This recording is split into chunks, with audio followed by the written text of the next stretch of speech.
Buen día, buenas tardes, buenas noches, según el momento que ustedes vean esta presentación.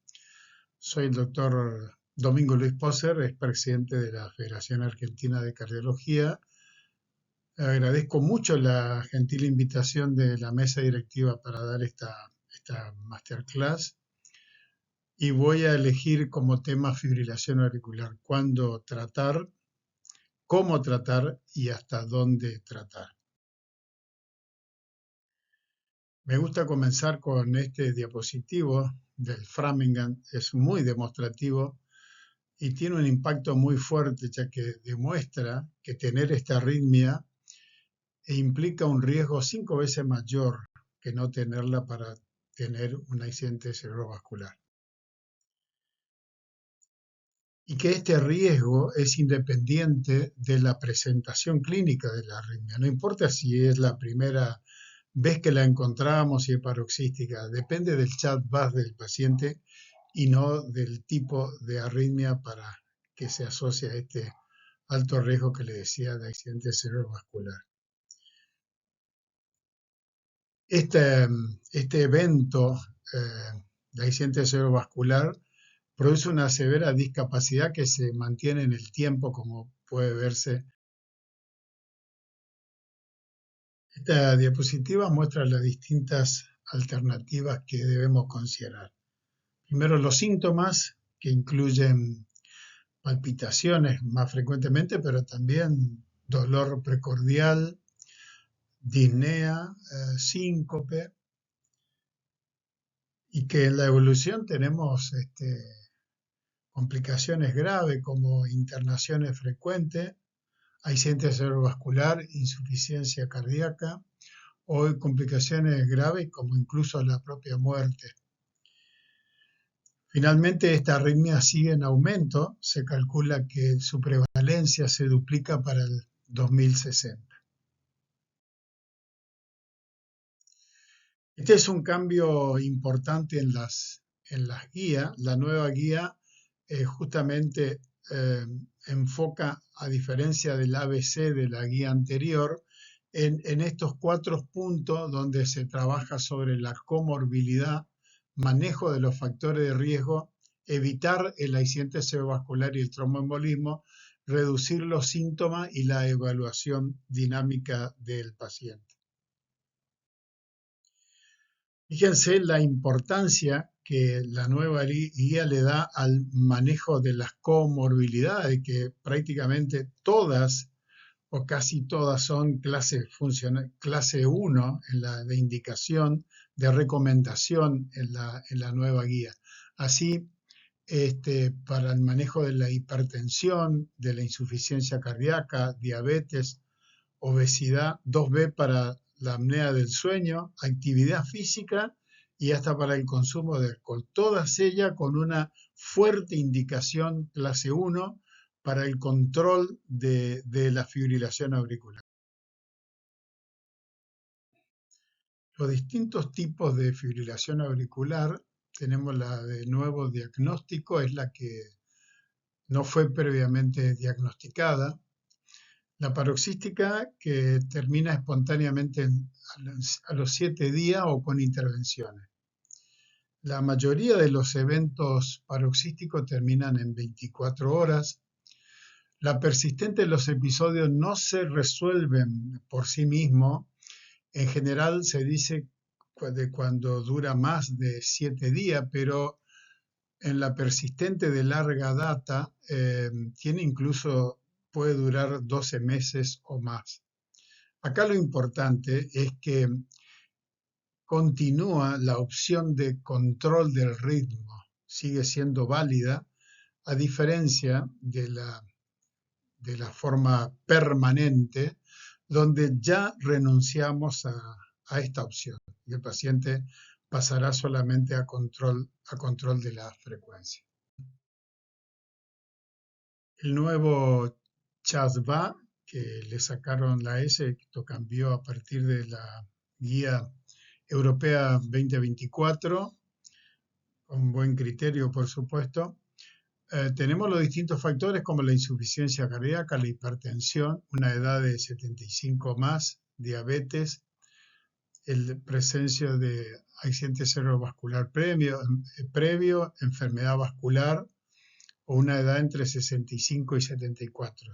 Y ahí pueden verse los puntos que otorgan cada una de estas condiciones. Son los factores más importantes que existen, por supuesto, pero no son los únicos, ya que ciertas formas de la orejuela, de la aurícula izquierda, el tamaño, por ejemplo, de la aurícula izquierda, y hay otros factores que también son elementos que nosotros lo consideramos en la práctica médica. El riesgo de sangrado, el HAS-BLE, que clásicamente utilizábamos, hoy en día se desaconseja totalmente porque muchas veces lo único que consigue es que desaconsejamos, interrumpimos la anticoagulación en esa población de pacientes de mayor riesgo, que son los más graves y son los que más necesitan anticoagulación. Así que la nueva guía no recomienda ninguna escala de riesgo, sino la evaluación clínica convencional, como lo vamos a mostrar ahora. El tratamiento con antagonistas de la vitamina K reduce el riesgo en un 64% y la mortalidad en un 26% comparado con placebo. Aunque se siguen utilizando, sus indicaciones disminuyeron por la llegada de los anticoagulantes directos. Justamente el mayor problema de los antagonistas de la vitamina K es este estrecho rango de manejo entre el RIN entre 2 y 3, por debajo el accidente cerebrovascular y por encima la hemorragia, digamos. Así que por eso justamente la llegada de los anticoagulantes directos cambiaron radicalmente el manejo de la anticoagulación. Estos son los distintos estudios donde se ven las poblaciones de pacientes. El Rocket es el que tenía el CHAD más alto, pero más o menos las poblaciones son bastante parecidas, todos de pacientes con fibrilación auricular, y entraron un número muy importante de pacientes. Este es cuando analizamos el porcentaje de accidente cerebrovascular previo. En el Rocket también era más importante que en los otros. Así se puede ver cuando analizamos el grupo de warfarina del Rocket y lo comparamos con el grupo de warfarina del Aristóteles, vemos que claramente son poblaciones muy diferentes porque eran pacientes con un CHA2DS2 muy alto comparado uno con otro y por supuesto que tenían mayor mortalidad.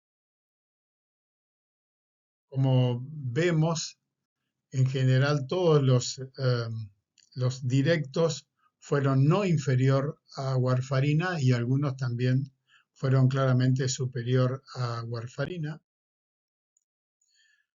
Para destacar la importante disminución del ACV hemorrágico en los pacientes con los anticoagulantes directos comparados con warfarina, menor sangrado, acá especialmente para el apixaban, pero fíjense, por lo menos no sangraron más que con warfarina, así que son unas drogas que vinieron para mejorar y tuvieron mejor perfil de anticoagulación.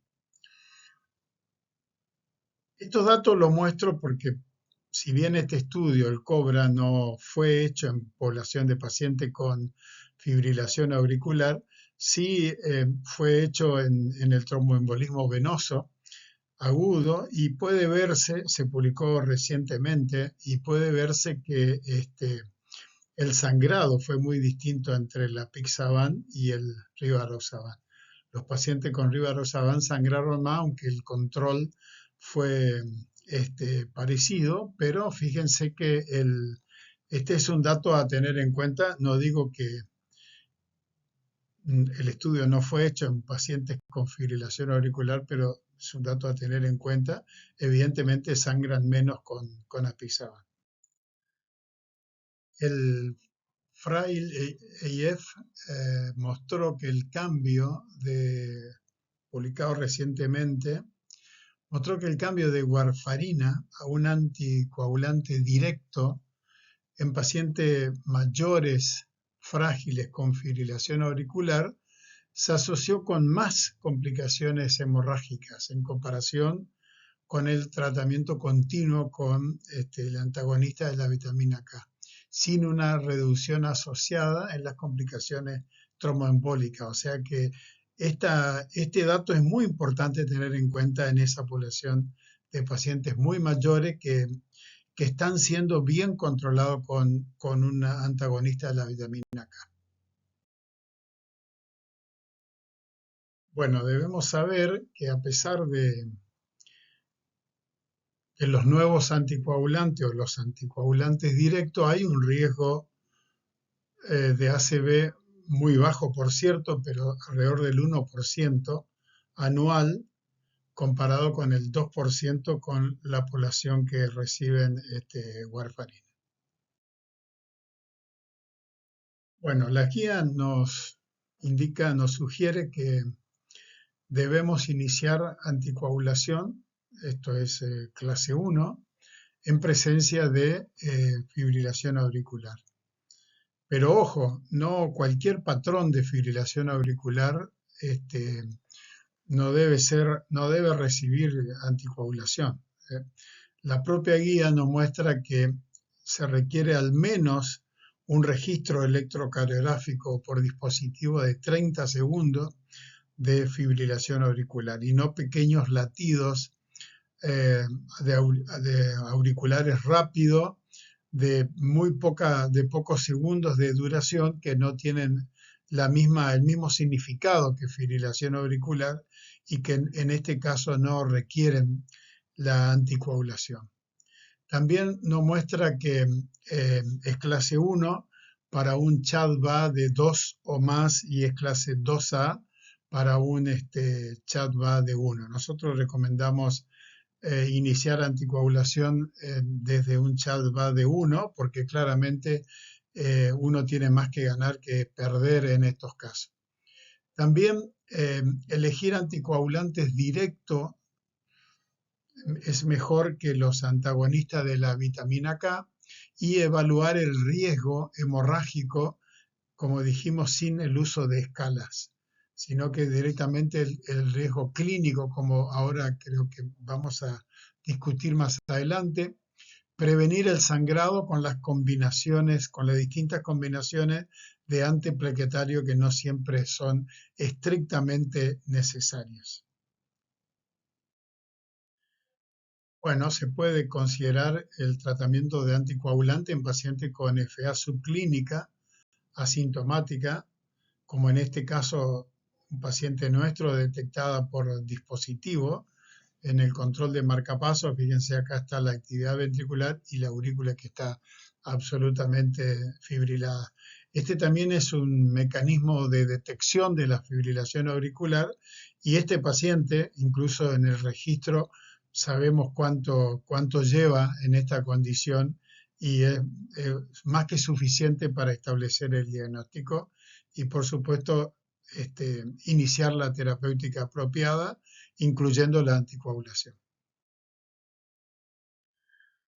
Decíamos, es preferible un anticoagulante directo sobre antagonista de la vitamina K, esto es clase 1, pero especialmente cuando no se puede cumplir con la meta de mantener un RIN entre 2 y 3.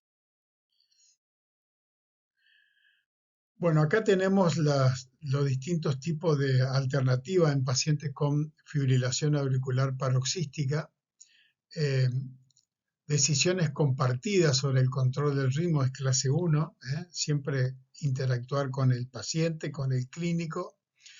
En pacientes que no tienen cardiopatía o tienen buena función, las drogas que más usamos son la flecainida y la propafenona, también el sotalol. Y en pacientes que tienen cardiopatía, la droga que siempre usamos es la amiodarona. Pero acá me parece importante mostrar que la ablación es clase 1 y no es necesario que el paciente haya fracasado al tratamiento farmacológico previo. O sea, directamente se puede optar por, o la propia guía recomienda mejor hacer la ablación como primera línea en estos pacientes por los extraordinarios resultados que tiene la ablación en el manejo de esta arritmia. NFA persistente es lo mismo, de las drogas que usamos también en pacientes sin cardiopatía y con buena función, podemos usar flecainida o propafenona.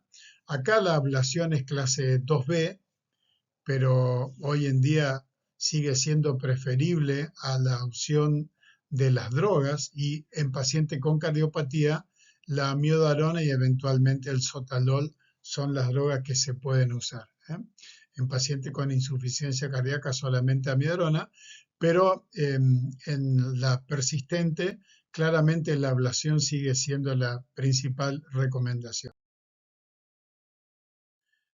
En la fibrilación auricular permanente, además de la anticoagulación y del manejo de los factores de riesgo, es importante el control de la frecuencia. Acá ya renunciamos al control del ritmo por la duración de la arritmia. Por ejemplo, se trata de varios años o tiene una aurícula izquierda muy dilatada y tiene muchas cardioversiones previas o fallidas, digamos, ¿no? Cardioversión en que no sostiene el ritmo sinusal o directamente no recuperó el ritmo sinusal. Las drogas que usamos son beta-bloqueantes, digoxina y verapamilo. Una opción de mucho valor cuando hay dificultad para el control de la frecuencia es la ablación del nodo auriculoventricular, el implante de un marcapasos a la rama izquierda o una resincronización. Son pacientes que mejoran muy bien y tenemos pacientes que han mejorado drásticamente de tener incluso insuficiencia cardíaca con caída en la fracción de eyección por taquicardiomiopatía por FA de alta respuesta, y después de esta terapéutica los pacientes recuperan prácticamente la fracción de eyección del corazón. Así la guía dice, incluso en el contexto agudo, siempre debemos primero controlar la frecuencia como complemento al de la terapéutica del control del ritmo que estamos por hacer. Beta-bloqueantes, verapamilo y digoxina son las drogas que usamos para control del ritmo, y acá es importante el valor que tiene la cardioversión eléctrica, sobre todo a esa población entre persistente y permanente, para saber cuándo todavía vale la pena pelear por el ritmo sinusal. Nosotros muchas veces cuando recibimos pacientes que tienen una historia muy larga de fibrilación auricular con aurículas dilatadas, antes de decidir que renunciar a la ablación, le ofrecemos la cardioversión eléctrica y vemos si es capaz de mantener el ritmo sinusal, y en ese caso vale la pena intentar todavía hacer la ablación e insistir con el control del ritmo. Acá en la cardioversión farmacológica nosotros usamos la propafenona oral, ya que no tenemos la propafenona endovenosa, ni la flecainida endovenosa, ni el vernacalán. Así que la otra opción que tenemos es la amiodarona endovenosa. Por supuesto, no debemos usar la cardioversión farmacológica en paciente con bradicardia, riesgo de proarritmia, etcétera, o serio trastorno de la conducción intraventricular por las complicaciones que pueden surgir a partir de ahí. Respecto al riesgo sangrado, el control médico completo para determinar todos los factores de riesgo hemorrágico es clase 1. No usar escala, como dijimos. Es fundamental el manejo de los factores de riesgo que son modificables, manejo estricto de la hipertensión arterial, evitar los AINES, No usar antiplaquetario más de 12 meses en pacientes coronarios estables. Lo mismo que no agregar antiplaquetario a la anticoagulación destinada a evitar el accidente cerebrovascular. Recomendar reducir el consumo de alcohol, ver las interacciones farmacológicas como con corticoides, protección gástrica, si vemos que hay riesgo de sangrado digestivo, evitar ocupaciones de riesgo, así como ciertas actividades deportivas. Bueno, para evitar el sangrado tenemos que abordar factores de riesgo modificable, la anemia, recuento de plaquetas, la función renal, eh, riesgo de caída, la diabetes, insuficiencia cardíaca, trabajar con equipos multidisciplinarios, muy importante la intervención de hematología en la toma de decisiones. Eh, Hay otras situaciones como edad avanzada, hemorragia previa, paciente en diálisis, paciente con falla hepática o cirrosis, cáncer, ACV previo, demencia, etcétera. Todas estas situaciones que claramente aumentan el riesgo de sangrado en presencia de anticoagulación. Así que llega un punto en que tenemos que considerar el cierre de la orejuela cuando hay contraindicación clara para la anticoagulación.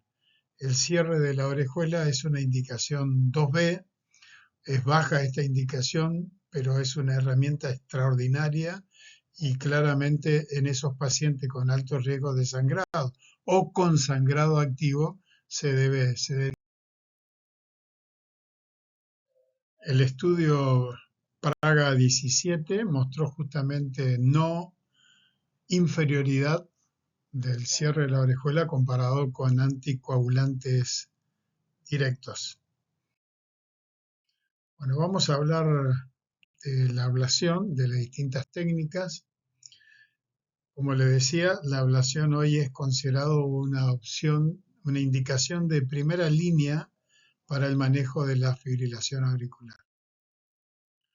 Y esta indicación se extiende a los pacientes con forma paroxística y persistente. En todas las opciones siempre está la opción ablación como primera opción. Seguramente para algún centro primero probará drogas por la no disponibilidad de la ablación, pero de poder hacerse siempre es preferible la ablación dado el fracaso de las drogas antiarrítmicas. Estas son las distintas formas de ablación: tipo de energía, radiofrecuencia, calor, frío o electroporación para el campo pulsado. El campo pulsado tiene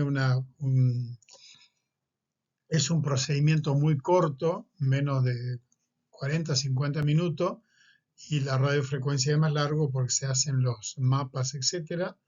Las complicaciones son infrecuentes en todos, pero se ha descrito clásicamente la fístula de la ablación por aplicación de calor, la lesión del frénico para la crío, y la hemólisis es una complicación extremadamente rara y es cuando normalmente hacemos alrededor de 16 aplicaciones, 4 por vena, y acá los pacientes que han tenido esta complicación se hicieron arriba de 70 aplicaciones, o sea que es una complicación que hecha de manera como se debe hacer no aparece.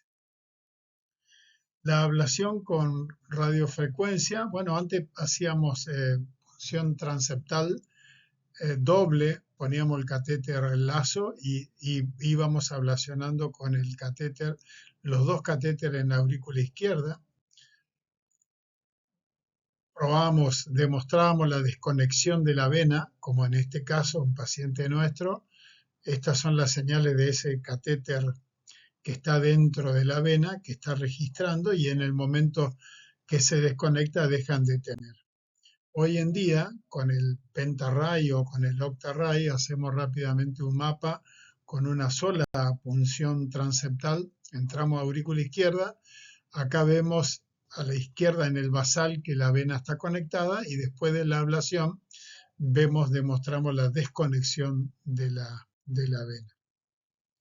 La crio es justamente un balón y se aplica frío. Nosotros no hacemos este crio, pero es una técnica con muy buenos resultados. Y sí estamos usando ahora la ablación por campo pulsado, que es una ablación reciente eh, que produce electroporación este, con muerte celular por apoptosis, digamos, como muestra el diapositivo. Acá tenemos un ejemplo. La aplicación es muy corta, son 2 segundos y medio. Fíjense, acá está a la izquierda, está registrando el potencial de la vena pulmonar y después de la aplicación, como la vena pulmonar ha sido totalmente desconectada. Este es un trabajo del 24 del año pasado que comparan los 3 grupos, los pacientes con crío, con campo pulsado y con ablación por radiofrecuencia.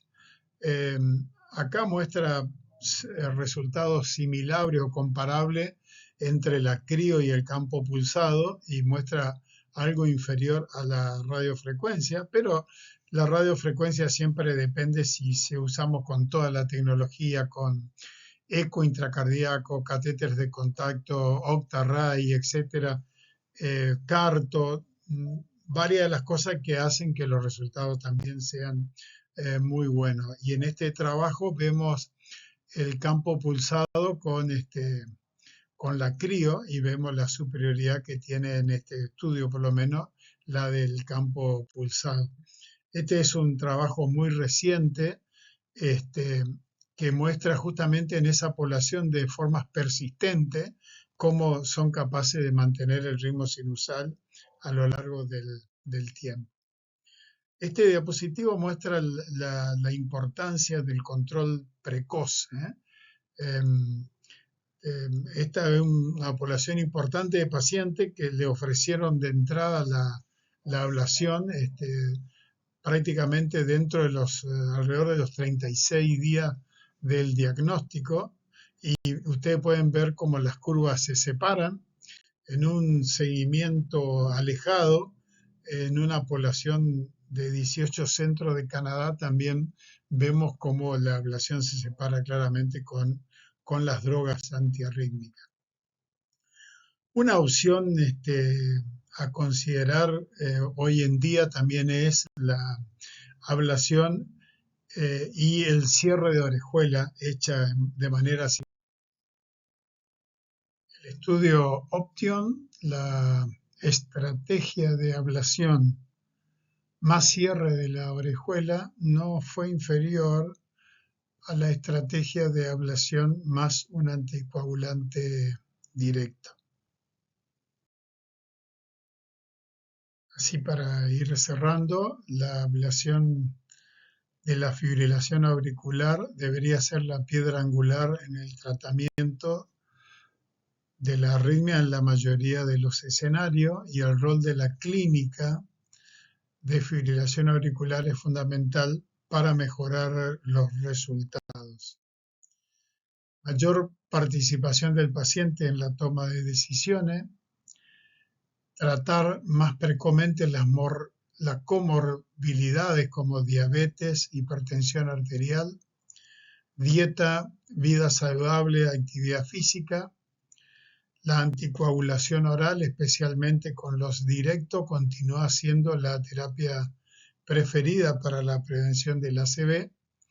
La ablación, ya sea con radiofrecuencia, crioablación o campo pulsado, son claramente superior a las drogas antiarrítmicas para mantener el ritmo sinusal, y claramente se prefiere esta terapéutica con ablación, cualquiera sea la técnica que usemos.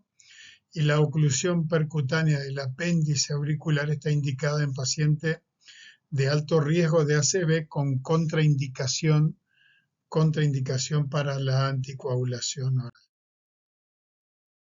Muchas gracias por su atención.